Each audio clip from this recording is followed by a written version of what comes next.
Tomb Raider is back for another crack at the film adaptation after the franchise jumped the shark and featured Angelina Jolie punching a shark.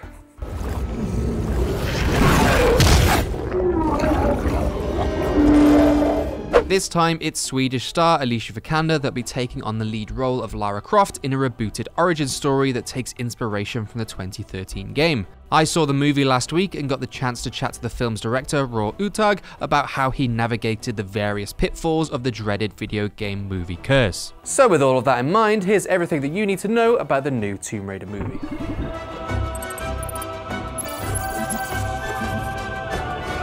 But before all that, make sure to hit that subscribe button, especially if you're on the fence regarding Tomb Raider. We'll have our review live later this week, and we'll also be looking at the similarities between the game and the film. Right, let's get back into it.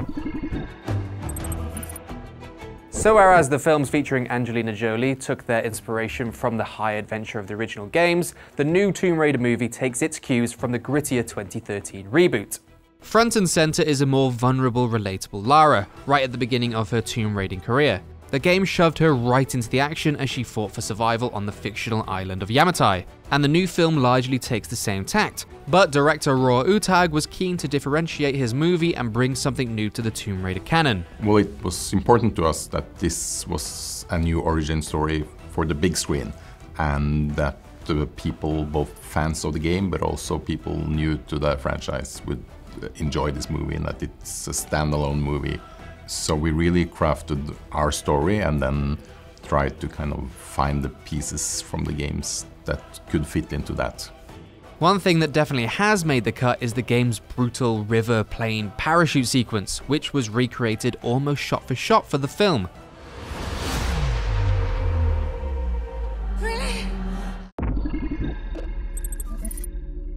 So a new Tomb Raider naturally needs a new Lara Croft, and this time around we've got the utterly badass ALICIA Vikander taking the lead. Embarrassing posters aside, the Oscar-winning actress really got into shape for the role of Lara Croft, both physically and mentally. When we caught up with her on set, she stated, quote, "The physical aspect has been the biggest challenge, and I've had an amazing stunt team and personal trainer and MMA fighters. I mean, everything's safe, but it's been a lot of new things that I've never done before.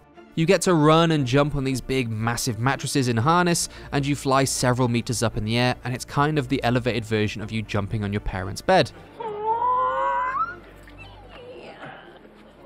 But Vikander is clear to point out that there's one major difference with her version of the character. Yeah, my breasts are not as pointy as the first one. So now the obvious elephant in the room, the video game movie curse.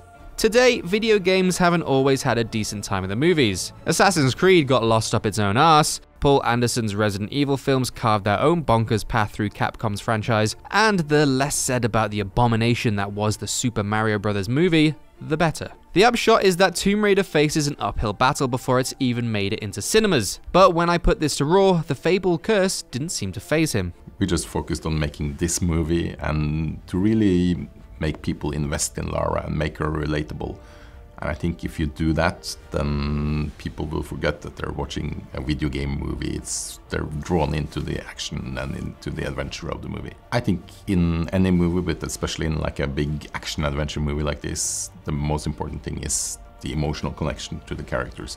You have to care about the people that's in the middle of all this mayhem, and to find that emotional connection to Lara was really important to us. Lara, your father's gone. But you can pick up where he left off. It's in your blood. I'm sorry. I'm just not that kind of Croft. You'll have to wait for our review to find out whether or not Tomb Raider sidesteps the video game movie curse, so make sure you subscribe to make sure you don't miss that. And if you're looking forward to the movie, why not let us know in the comments section below? Or you can reach out to me on Twitter. I'm @RegularDave. Thank you so much for watching, and I'll see you next time.